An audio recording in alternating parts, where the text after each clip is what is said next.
Jeffrey Owens, thank you for joining us on Tax Notes Live. It's a real pleasure to have you on the show. My questions today are going to be focused on the BEPS project, which has been on everyone's mind lately.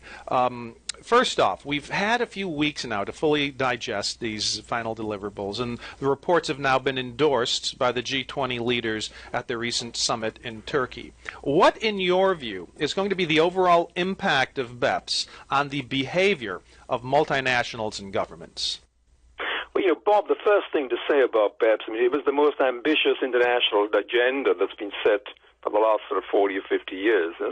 And I think OECD has to be congratulated. It said it would deliver 15 action points to the G20 summit in Turkey in November, and it did. Yeah.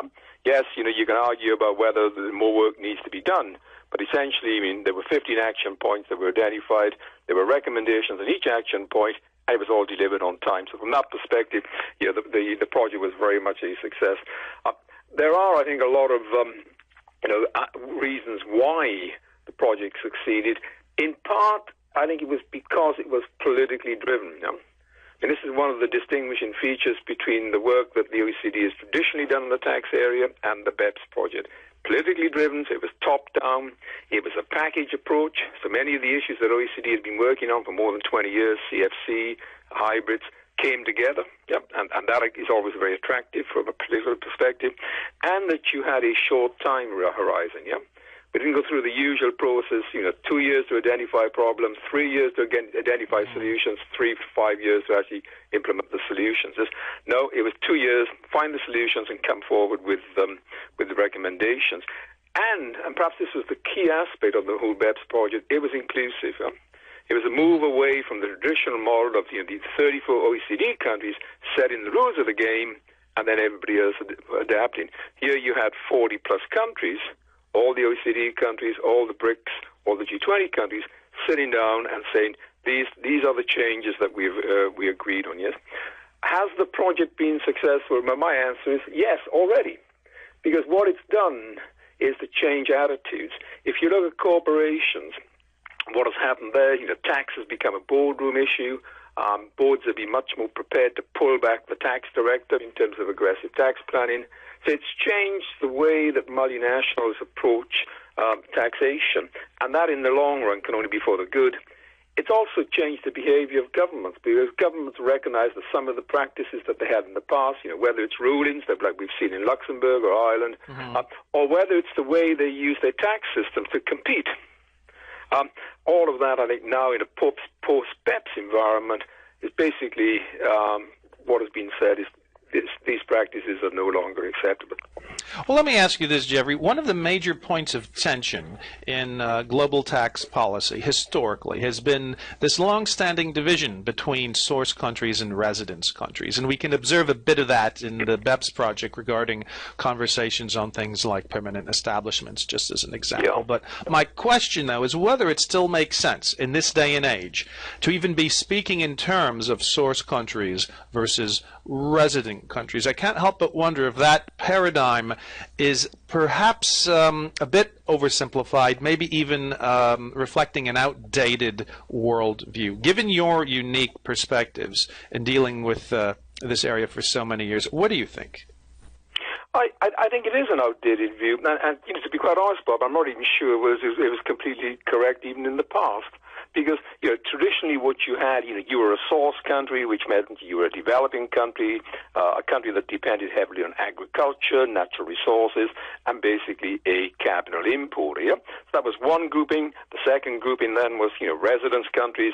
They were seen as being developed countries. They were seen as being countries that had relied heavily on manufacturing and services and were capital exporters. Yes?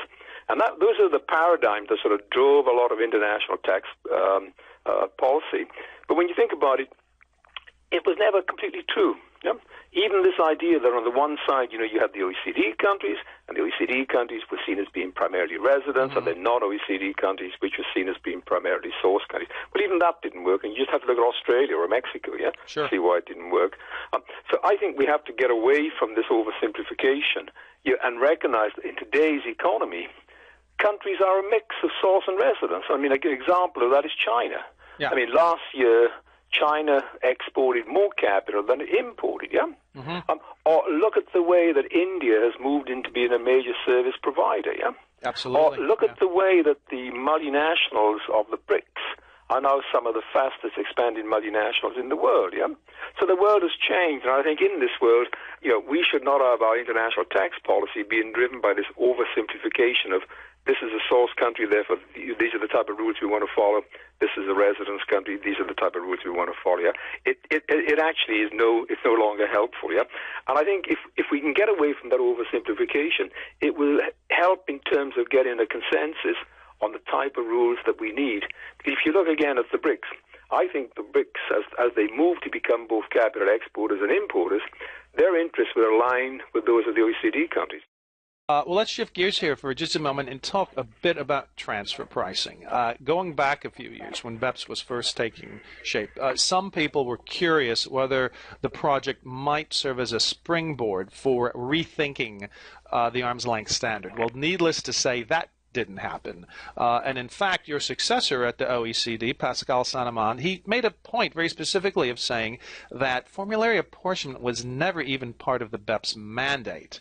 Do you believe that's the right approach? And the reason I ask is because we occasionally still hear noise about unitary taxation at the EU level in the form of the CCCTB. I just can't help wondering if that idea is now sort of done and dusted as a result of the BEPS project.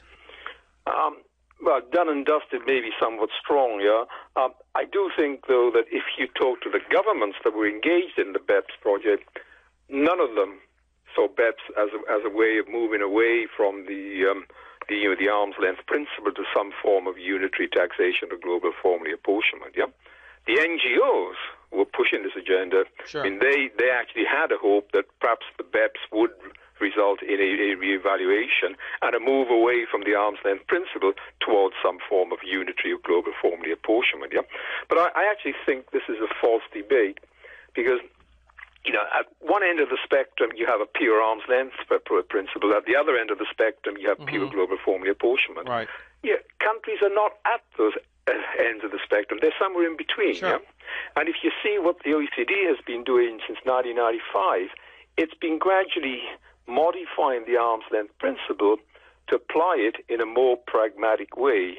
And BEPS has continued that process. When you look at the way they've dealt with safe harbors, special measures, the new emphasis on profit split methods, all of that is basically saying is that if we want to maintain support for the arm's length principle, then we have to be flexible in the way that we apply it so that it can actually deal with the real-world situations that we find today. Yeah? So again, I think we have to move away from this oversimplification and actually say, well, in practice, it's a question of where do you want, the policy question is, where do you want to be on this spectrum? Yeah. And over time, as I said, I think gradually we are moving towards the formally, but a transaction-based formally approaches. And I think that trend will continue. Yeah. Now let's talk about dispute resolution. This is a big here in America. The U.S. government's an advocate of binding mandatory arbitration. You see us trying to stuff it in our treaties going forward as a means of resolving cross-border tax disputes. But ultimately, this idea seemed to fail to get a lot of traction during the BEPS deliberations. Why do you think some governments around the world are so reluctant to go down that path? Well, I think that is probably a correct characterization of what came out on the Action 14, yeah?